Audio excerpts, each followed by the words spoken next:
Hello.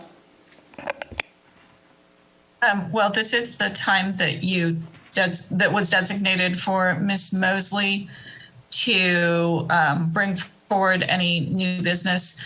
And I'm hoping that Ms. Mosley can speak to the issue at hand, and then we can figure out if there's a motion to be made. Is that all right? Yep, go right. All right. So we heard from HCA and we heard from feedback that Ms. Small collected at her time with the educators as well. We've also heard from staff that, the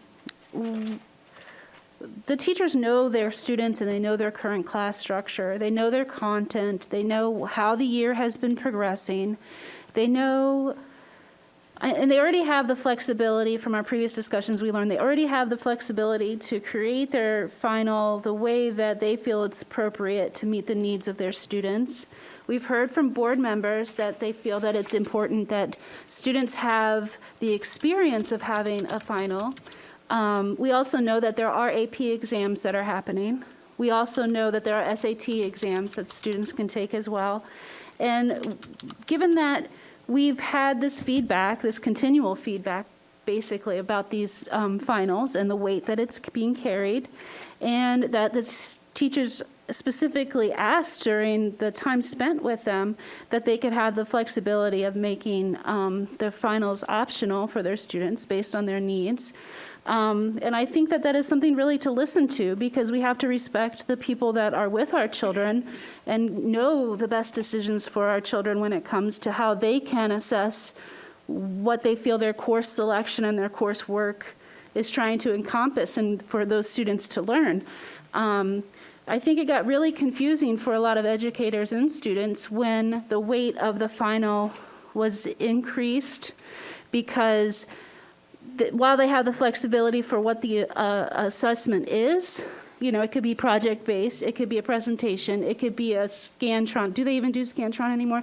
It could be, a Scantron or something like that. It doesn't mean that the experience of having a midterm is consistent across all classes anyway. But students do have the experience for consistent testing with AP, with SAT, and other things like that. So I really don't feel like making it optional for teachers to say, yes, I want to give this sort of assessment because I know my students are ready for it. I feel confident that I have had the time and had the environment to allow my students to gain the knowledge that I need to assess on, versus I need the flexibility that, maybe right now isn't the right time to give a final to this specific group of kids. So that's why I brought it up, because it was something that was discussed not only by our representative, but also through your experience with meeting with the teachers.